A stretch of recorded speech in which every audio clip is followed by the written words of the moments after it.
नमस्कार दोस्तों, स्वागत है आपका आपके अपने यूट्यूब चैनल में। एंड गाइस, प्रीवियस वीडियो में हमने मैथ सेक्शन को कवर किया था, तो अब हम आपके साथ फिजिक्स एंड केमिस्ट्री सेक्शन को कवर करेंगे। ओके, तो आइए इस वीडियो को शुरू करते हैं। फर्स्ट हमारे पास लेंथ के ऑर्डर दिए हुए हैं, आपको इनको अरेंज करना है कि सबसे लंबा कौन है। ओके, इंक्रीजिंग ऑर्डर में करना है। इट मीन सबसे छोटा उससे बड़ा उससे बड़ा। तो अगर हम देखेंगे तो यहाँ पे सबसे छोटा जो है वो आपके पास कौन है, फेरमी। ओके, क्योंकि वैल्यू माइनस में आपके पास आती है। उसके बाद अगर हम देखेंगे तो इसके बाद हमारे पास बात आती है ए की। उसके बाद हमारे पास बात आती है माइक्रोन की। ओके, उसके बाद हमारे पास टर्म आती है मिलीमीटर की। सो जो आपके पास ऑप्शन नंबर डी है वो इसका राइट आंसर है। नेक्स्ट है हमारे पास in the following pair one pair has different dimension formula. तो कौन से पेयर है जिनका डायमेंशन फार्मूला जो है आपके पास वो डिफरेंट है। तो मोमेंटम एंड प्लैंक कांस्टेंट का जो फार्मूला है वो आपके पास अलग होता है। नेक्स्ट है हमारे पास resultant of two equal forces act at right angle at each force is 282.8 Newton, then the magnitude of each force will be। तो यहाँ से आपके पास क्या पूछा गया है कि resultant of two equal forces जो है राइट एंगल के ऊपर जो है वो एक्ट कर रही है। कितनी? 282। तो आपको यहाँ पे मैग्नीट्यूड पूछा गया है। मैग्नीट्यूड का फार्मूला हमारे पास होता है are is equal to F1 का स्क्वेयर F2 का square plus 2 F1 F2 cos of theta. तो कॉस थीटा की वैल्यू 90 है, तो ये टर्म तो आपके पास यहाँ से पहले ही कैंसिल हो जाएगी। आपके पास केवल यही टर्म बचेगी। तो स्क्वेयर के साथ बेसिकली स्क्वेयर यहाँ पे कैंसिल हो जाएगा। तो 2F जो है आपके पास यहाँ पे बचेगा। F फोर्स है तो F बाहर आ जाएगी, तो √2 जो है आपके पास यहाँ पे बचेगा। ओके, F √2 और R जो है आपके पास ये यहाँ पे रह जाएगा। सो R की वैल्यू रिजल्टेंट हमारे पास गिवन है पहले ही 282.8 newton is equal to F √2। ओके, तो √ अगर इस साइड आएगा √2, तो जब हम इसको सॉल्व करेंगे तो या तो इस पूरी क्वेश्चन को स्क्वायर कर लीजिए, काफ़ी लंबा हो जाएगा, या डायरेक्टली इसको करेंगे तो हमारे पास इसका आंसर आएगा 200 न्यूटन। नेक्स्ट है हमारे पास a ship of mass 3 into 10⁻7 kg and is at rest is pulled by a force. एक बॉडी है जिसका वेट कितना है, इतना है आपके पास, और रेस्ट के ऊपर है, उसके ऊपर फोर्स लगी है, पुल्ड फोर्स, और थ्रो डिस्टेंस 3 मीटर। कितने तक? 3 मीटर। एज्यूम दैट जो रेजिस्टेंस है वाटर की वो निग्लिजिबल है। आपको शिप की स्पीड बतानी है यहाँ पे। तो हमारे पास एक इक्वेशन आती है force is equal to mass into acceleration. तो एक्सलेशन क्या होगा हमारे पास? Force upon mass. फोर्स कितनी है? 5 × 10⁻⁴। ओके, मास कितना है? 3 × 10⁻⁷। तो मैं जब इसको लिखूंगा यहाँ पे तो हमारे पास बनेगा दिस। ओके, तो हमारे पास एक्सलेशन की वैल्यू यहाँ पे आ चुकी है। अब मैं इक्वेशन लगाऊंगा जिससे हम पता करेंगे कि कितनी जो उसके डिस्टेंस है या स्पीड कितनी है। स्पीड के लिए हम यूज़ करेंगे v² minus u² is equal to 2as। ओके, दिस इक्वेशन को हम यूज़ करेंगे। इनिशियल वेलोसिटी 0 है, हमें फाइनल स्पीड निकालनी है। Is equal to 2 into acceleration अभी हमने निकाला 5/3 इंटू 10⁻³ इंटू 3। ओके, कितना डिस्टेंस ट्रैवल किया उसने? 3 मीटर। ओके, तो यहाँ से अगर हम इस इक्वेशन को सॉल्व करेंगे तो हमारे पास बनेगा 10⁻²। तो v² है, तो स्क्वेयर जब मैं इस पूरी इक्वेशन का करूँगा, सो या स्क्वेयर कॉमन ले लीजिए, या स्क्वेयर के साथ इक्वेशन को ही, या पूरी इक्वेशन का जब मैं स्क्वेयर इस तरफ आएगा तो ये कुछ इस तरह से आपके पास हो जाएगा। It mean 0.1 metre per second. Next है हमारे पास in rocket fuel burn at the rate of 1 kg per second. यानी 1 सेकेंड में 1 kg फ्यूल जो है बर्न हो रहा है। एंड जो रॉकेट की स्पीड है वो 60 किलोमीटर पर सेकेंड है। तो आपको बताना है कि कितनी फोर्स जो है वो वहाँ पे अप्लाई कर रहा है। तो देखिए, इतना किलोमीटर का डिस्टेंस वो ट्रैवल कर रहा है। सो इट मीन जो उसकी चेंज इन मोमेंटम है यानी मास इंटू वेलोसिटी वो कितनी हो जाएगी। तो वो आपके पास कुछ change into mass into velocity is equal to 60,000 okay metre per second. So change in momentum delta rho वो भी आपके पास इतना ही होगा क्योंकि momentum is also in the form of mass into velocity.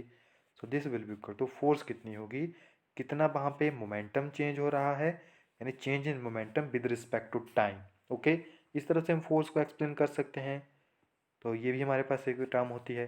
तो 60,000 अपॉन टाइम कितना है 1 सेकेंड।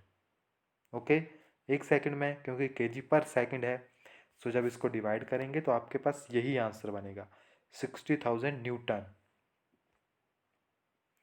नेक्स्ट है हमारे पास the mirror use by dental doctor. तो डेंटल डॉक्टर कौन सा मिरर जो है यूज करते हैं, concave mirror. Okay, and the time taken by Venus to complete 1 revolution around sun. तो वीनस लगाता है 2 to 5 days। And the constitution Saptarishi is also known as. जो आपके पास कॉन्स्टिलेशन है सप्तऋषि, उसे किस नाम से जाना जाता है, all of above. Halley comet is visible on earth after time period of. तो हेली जो धूमकेतु है वो तकरीबन 76 सालों के बाद जो है देखा जाता है। Area under velocity time graph in uniform acceleration motion represent. Uniform acceleration motion means कि जो मूव कर रहा है वो एकदम कांस्टेंट वेलोसिटी के साथ मूव कर रहा है। ओके, सो वो आपको बताता है डिस्प्लेसमेंट। नेक्स्ट है हमारे पास motor boat move in a straight line in a lake with acceleration 3 metre per second in 8 second for rest position. The distance travel by the boat in this interval. तो ये question हर time पूछा जाता है थोड़ा सा घुमा घुमा के। ए कितना है हमारे पास 3 metre per second acceleration, time है 8 सेकेंड।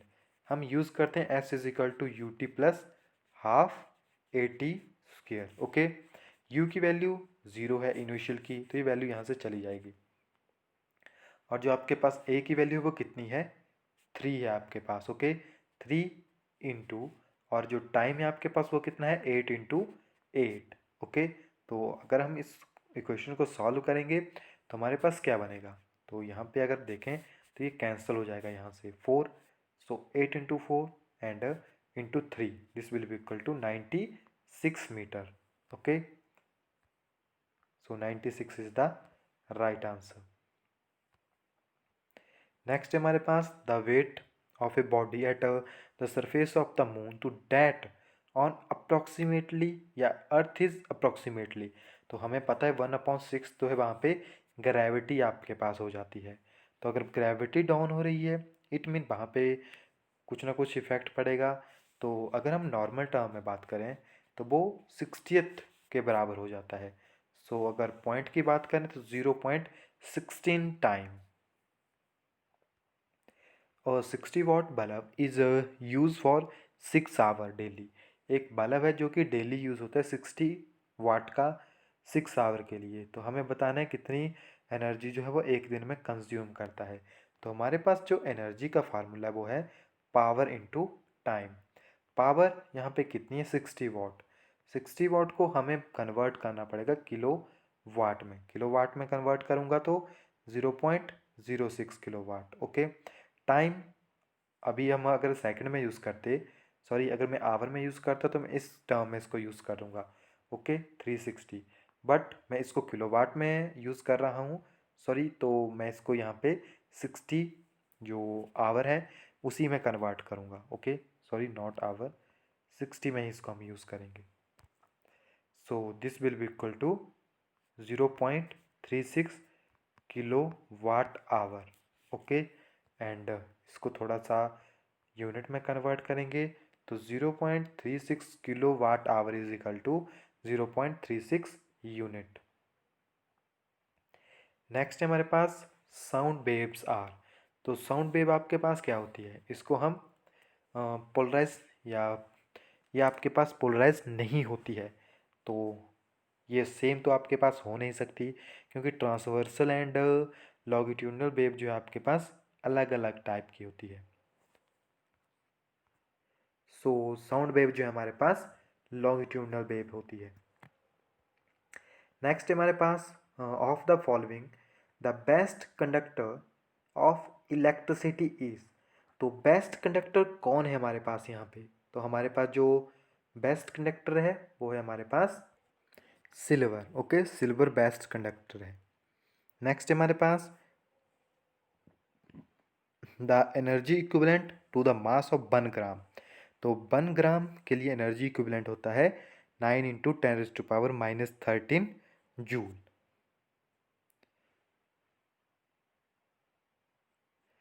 एक मिनट, थोड़ी सी यहाँ पे करेक्शन कर लीजिए। ये आपके पास वैल्यू तकरीबन, okay, this is the right answer. Next है हमारे पास which of the following has maximum wavelength. तो सबसे ज़्यादा वेव लेंथ किसकी होती है? और ये क्वेश्चन काफ़ी टाइम एग्जाम में आया है। तो सबसे ज़्यादा जो वेव लेंथ होगी वो होगी आपके पास माइक्रोवेव्स की। 1 mega electron volt has number of joules. तो तकरीबन आपके पास यहाँ पे कितने नंबर ऑफ जूल आएंगे? 1.602 into 10⁻13 joules. Okay, and electrical capacitance of earth is 711 microfarad. The value of gravitational potential energy dies to earth is maximum at। तो gravitational potential energy की value सबसे ज़्यादा कहाँ पे होती है? At maximum at infinite distance. The atmospheric pressure at the sea level is equal to. तो 1 atm की वैल्यू हमारे पास कितनी होती है? 1.013 into 10⁻5 newton metre square inverse. With the increase in pressure the velocity of sound. So velocity of sound के ऊपर pressure का effect नहीं पड़ता है, केवल टेम्परेचर का इफेक्ट पड़ेगा। And the refractive index of diamond is. तो डायमंड का रिफ्रैक्टिव इंडेक्स सबसे ज़्यादा होता है 2.47। And two thin converging lens of focal length 15 and 13 centimetre. तो यहाँ पे फोकल लेंथ दी हुई है, तो पावर हमारे पास होती है 1/f, बट यहाँ पे सेंटीमीटर में है, हम इनको मीटर में कन्वर्ट करेंगे, is equal to 1/0.15। Okay, and second जो है 30 में है, सो इसकी पावर आएगी 1/0.3। ओके, 30 या 3 भी हम लिख सकते हैं। जो भी हमारे पास ये इन दोनों को फिर हम ऐड करेंगे, या इसको थोड़ा और सॉल्व कर सकते हैं आप। ओके, तो जब हम इसको और सॉल्व करेंगे तो हमारे पास वैल्यूज़ बनेगी यहाँ पे तकरीबन 10 डायोप्टर। नेक्स्ट हमारे पास in a secondary rainbow the colour reverse their pattern than that of primary rainbow due to. तो कलर जो है रिवर्स होते हैं, किसकी वजह से वो आपके पास रिवर्स होते हैं? टू टोटल इंटरनल रिफ्लेक्शन की वजह से। नेक्स्ट है हमारे पास cubical flocks rest on a inclined plane of mu 1/√3। Angle of friction will be. तो एंगल ऑफ फ्रिक्शन tan के ऊपर डिपेंड कर, tan इज इक्वल टू, या tan theta is equal to mu. Mu की value है 1/√3। Okay, यहाँ पे थोड़ा सा बीच में हो चुका है। सो 1/√3 कब आपके पास आती है? तो tan 30 जो आपके पास 1/√3 होता है। India join the space club by launching Aryabhata satellite in. तो इंडिया ने ज्वाइन किया था 1975 में। नेक्स्ट है हमारे पास according to Fleming right hand rule for finger always represent the direction of. तो ये हमेशा आपके पास मैग्नेटिक फील्ड की डायरेक्शन को बताता है। द डिस्कवरी या डिस्कवर ऑफ एक्सरे। तो एक्सरे किसने डिस्कवर किया था? रॉइंगटन ने। नेक्स्ट है हमारे पास द 1 डिग्री या 1 degree centigrade rise in temperature the velocity of the sound increases by. तो वेलोसिटी जो साउंड की इंक्रीज होगी वो होती है 0.61 मीटर पर सेकेंड। ओके, ये कांस्टेंट वैल्यू है, याद रखिएगा। नेक्स्ट है हमारे पास sodium is kept under kerosene oil while phosphorus is kept in water because, क्योंकि सोडियम जो है वो एयर के साथ रिएक्ट करता है, फास्फोरस भी एयर के साथ रिएक्ट करता है, but sodium react vigorously with moisture or water and immediately catch fire, and phosphorus also catch fire when exposed to air or oxygen. Okay, next है हमारे पास what type of reaction is, तो आपको बताना है ये कौन से टाइप की रिएक्शन है। तो अगर आप देखोगे तो ये डिस्प्लेसमेंट रिएक्शन है आपके पास। ओके, केवल यहाँ पे डिस्प्लेसमेंट आपके पास हो रही है, एक जो है आपके पास इस तरफ को जा रहा है, दूसरा इस तरफ। नेक्स्ट हमारे पास the enamel of teeth is not soluble in water but it is start deteriorating when the pH level is mouth। तो तकरीबन अगर pH 5.5 से कम होना शुरू होगी, यानी एसिडिक नेचर होगा, तो वो आपके पास खराब होना शुरू हो जाएगा। Plaster of Paris containing dash dash molecule of crystallisation of water, तो half H2O। Which medicine is use to cure acidity, तो एसिडिटी के लिए हम यूज़ करते हैं आंट एसिड। नेक्स्ट है हमारे पास order of reactivity of metal, तो आपको यहाँ पे ऑर्डर ऑफ बताना है रिएक्टिविटी का। तो sodium, magnesium, copper and gold. Okay, next है हमारे पास which of the following is not an example of natural fibre, तो नेचुरल फाइबर कौन सा नहीं है, nylon. When lead nitrate is heated, then brown fume evolved are due to evolution of gas। तो brown fume जो है वो कौन सी गैस की हमारे पास होती है, ब्राउन फ्यूम जो है वो नाइट्रोजन डाइऑक्साइड की होती है। ओके, नेक्स्ट है हमारे पास एक्वारिजा इज अ मिक्सचर ऑफ, तो इतना याद रखिए HCl यानी 1 to 3। ओके, जो HCl है वो 3% होगा, यानी 3:1 की रेशियो में 3 जो है HCl होगा, यानी 3 part of concentrated HCl and 1 part of nitric acid. So C is the right answer. Next है हमारे पास according to activity series which of the metal is most reactive, तो एक्टिविटी सीरीज, तो आपको इसका थोड़ा सा आइडिया होना चाहिए, इसके आइडिया के बिना आप इसको कैलकुलेट नहीं कर पाओगे। वैसे कैल्शियम जो है सबसे ऊपर आपके पास आएगा। व्हाट इज अमलगम, तो अमलगम क्या होता है, alloy of mercury and any other metal, but product is form when ethanol या ethanoic acid react with absolute alcohol in the presence of catalyst. तो यहाँ पे हमारे पास क्या बनेगा, हमारे पास यहाँ पे बनता है इथाइल एसीटेट। नेक्स्ट है हमारे पास the process in which zinc metal is deposit on a layer of iron is known as galvanisation. Bakelite and melamine are the example of thermosetting plastic. Okay, so C जो है आपके पास यहाँ पे right answer है। Next है हमारे पास which substance due to its great commercial importance is called black gold, तो वो कौन से आपके पास, petroleum. Out of the following which is not या which is unit of efficiency, fuel efficiency. Okay, fuel efficiency के यूनिट कौन से हैं, तो किलो जूल पर किलोग्राम आपके पास फ्यूल एफिशिएंसी के यूनिट है। And two miscible liquid for a boiling point difference is less than 20 to 25 kelvin, तो अगर बॉइलिंग पॉइंट में इतना कम डिफरेंस है तो हम वहाँ पे फ्रैक्शनल डिस्टिलेशन यूज़ करते हैं। How many number of sodium atom are present in 6.9 gram of sodium element, तो जो 1 मोल है आपके पास उसमें कितना वेट होता है सोडियम का, तकरीबन 11 यानी 23 ग्राम जो है उसका वेट होता है। आपके पास 6.9 है, इट मीन आपको बताना है कि इसमें कितने सोडियम के मॉलिक्यूल जो हैं वो प्रेजेंट होंगे। ओके, या कितने सोडियम के मॉलिक्यूल जो है प्रेजेंट है। तो 6.9/23 के साथ इसको डिवाइड करेंगे तो तकरीबन 0.3 मोल जो है यहाँ पे प्रेजेंट है। तो इसको एवोगाड्रो नंबर के साथ मल्टीप्लाई कीजिए, आपके पास राइट आंसर बनेगा 1.81 इंटू 10⁻23।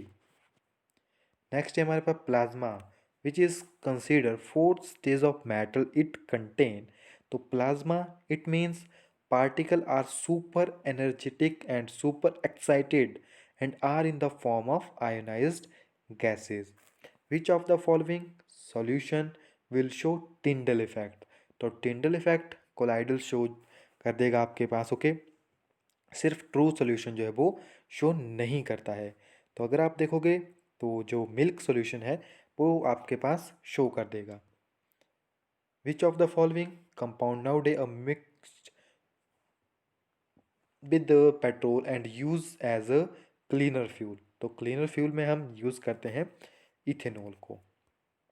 नेक्स्ट हमारे पास following will element belong to second period of the periodic table. Element which has largest atomic size. तो हमें पता है जब हम अगली तरफ चलते हैं, अलॉन्ग ए पीरियड चलते हैं, साइज़ क्या होता है हमारे पास, डिक्रीज होता है। तो सबसे पहले कौन आता है हमारे पास, बेरिलियम। ओके, तो बेरिलियम का साइज़ क्या होगा, सबसे ज़्यादा होगा।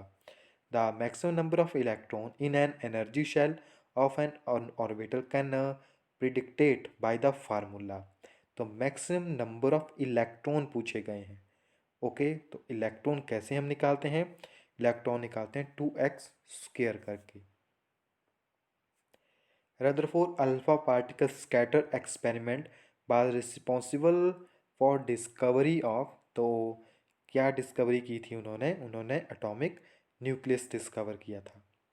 And an element a is found in nature as two isotope 31.4 and 30.4 and in the ratio of 2:3।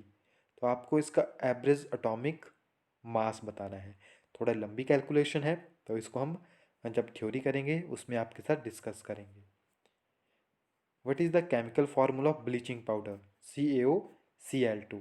A is the right answer. And which of the following statement related to fuel cell is incorrect? So fuel cell produce electricity with as efficiency about 70%, and the fuel cell work continuously as long as the reactant are supplied, and the fuel cell are pollution free. Fuel cell convert electrical energy into heat energy। तो ये statement गलत है। Temporary hardness in water is due to the presence of. तो temporary hardness bicarbonate की वजह से होती है, calcium and magnesium. Stainless steel consist of the following. इसमें आपके पास carbon, chromium, nickel, manganese, iron, ये सारी चीज़ें प्रेजेंट होती है।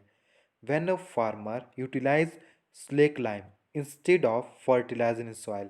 तो स्लेक लाइम क्या करता है आपके पास, वो सॉइल में जो यानी सॉइल चार्ज एसिडिक हो जाती है। ओके, तो वो उसको थोड़ा सा बेसिक बनाने के लिए वहाँ पे ऐड करता है। ओके, सो यहाँ पे हमारा जो पेपर है वो ख़त्म होता है। सो नेक्स्ट वीडियो में हम आपके साथ नेक्स्ट पेपर लेके आएंगे। तब तक के लिए thank you, have a nice day.